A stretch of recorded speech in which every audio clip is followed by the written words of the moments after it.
Hello friends. आज के इस वीडियो में हम लोग यह समझने का प्रयास करेंगे या जानने का प्रयास करेंगे कि न्यायिक सेवा में या न्यायिक सेवा हेतु प्रतियोगी परीक्षा में सफल होने के लिए हमें क्या क्या करने चाहिए। तो ये हम लोग सभी जानते हैं कि पहले तो जब भी हमें कुछ करना हो तो उसके लिए कुछ आवश्यक वस्तुओं को एकत्रित करना पड़ता है, फिर उसको सही तरीके से सही समय पर उसका प्रयोग करना होता है। तो आइए हम समझते हैं कि हमें इस प्रतियोगिता के लिए, इस प्रतियोगी परीक्षा के लिए हमें क्या क्या इकट्ठे करने चाहिए, क्या क्या एकत्रित करने चाहिए। तो सबसे पहले आप एक सिलेबस ले लें, जो भी जहाँ का भी आपको प्रतियोगिता परीक्षा में भाग लेना है न्यायिक सेवा हेतु। दूसरा, उस सिलेबस का अध्ययन करने के बाद आप सभी संबंधित अधिनियमों का डायरेक्ट ले लें तथा उनका टेक्स्ट बुक ले लें। साथ ही पिछले 10 सालों का क्वेश्चन बैंक ले लें। तो अब इनका करें क्या?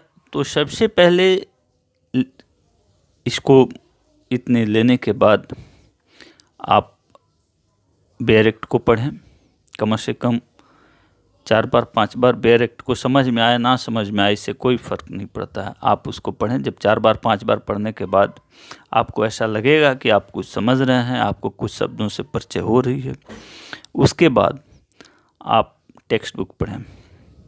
अब यहाँ सवाल होता है कि हम कौन सा टेक्स्ट बुक लें। तो आइए हम इसको देखते हैं। टेक्स्ट बुक के लिए आप सीपीसी के लिए सीके टकवानी साहब का स्टूडेंट एडिशन का सीपीसी ले लें। सीआरपीसी के लिए केलकर और दूसरी रतनलाल और धीरज लाल की किताबें ले लें। आईपीसी के लिए रतनलाल, धीरज लाल तथा एस.एन. मिश्रा की किताब ले लें। और एविडेंस एक्ट के लिए रतनलाल, धीरज लाल और बटुकलाल, ये 2 किताबें ले लें। इसके बाद लिमिटेशन एक्ट पर, तो लिमिटेशन एक्ट पर खुद टीके टकवानी साहब की जो किताब आ रही है सीपीसी की, उसमें खुद लिमिटेशन एक्ट भी है। ऐसे एक एशिया लॉ हाउस की भी किताब आती है माइनेनी की, वो भी बहुत अच्छी है स्टूडेंट्स के लिए एग्जामिनेशन पॉइंट ऑफ व्यू से। और इसके बाद transfer of property R K. Sinha का ले लें। फैमिली लॉ में आप पूनम प्रधान सक्सेना और पारस दीवान की ले लें। कॉन्ट्रैक्ट एक्ट अवतार साहब की ले लें और आर.के. बांगिया की ले लें। और टॉट रतनलाल, धीरज लाल तथा आर.के. बांगिया का ले लें। निगोशिएबल इंस्ट्रूमेंट एक्ट भी आर.के. बांगिया की ले लें। ये लेने के बाद और इन सभी का कम से कम 5 बार रीडिंग जरूर दें। 5 बार रीडिंग देने के बाद आप उससे परिचित होंगे और तब टेक्स्ट बुक पढ़ें। टेक्स्ट बुक जब पढ़ें तो उसमें यह प्रयास करें कि जो इम्पोर्टेंट केस लॉ है, जो लीडिंग केस लॉ है, उनका एक लिस्ट बना लें। किस बिंदु पर हैं, उच्चतम न्यायालय के द्वारा है या किसी उच्च न्यायालय द्वारा है, इसका भी एक लिस्ट बना लें।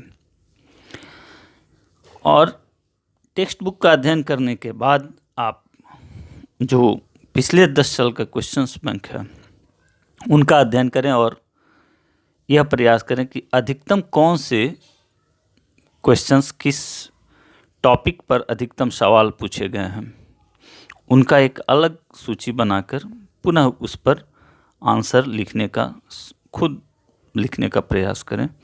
और खुद से 2.5 घंटे 3 घंटे का एक क्वेश्चन सेट करें और उसको स्वयं लिखें। एक मॉक एग्जामिनेशन खुद दें और उसमें अपनी वीक पॉइंट्स को तलाशें।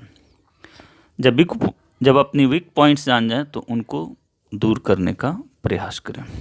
अब इसमें एक बात होती है कि क्या रूटीन हो, तो रूटीन की कोई ऐसी आवश्यकता नहीं है। हाँ, हालांकि रूटीन हो तो अच्छी बात है, लेकिन मैंने बहुत से ऐसे प्रतियोगियों को देखा है जो बिना किसी रूटीन में बंधे, हाँ, लेकिन एक बात है कि उन्होंने उस पर फोकस्ड हमेशा रखा अपने आप को।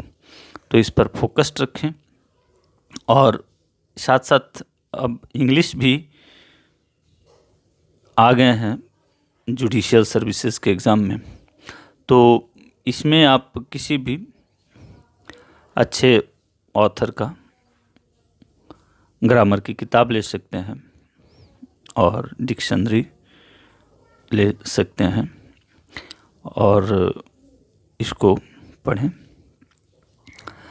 और एक साथ साथ नोट्स बनाते जाएं।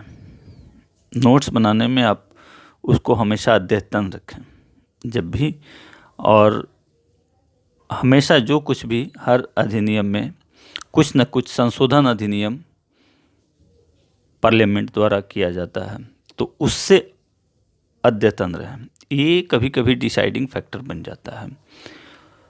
तो इन सब बातों का ध्यान रखते हुए तैयारी करें। मेरी शुभकामनाएं आपके साथ हैं।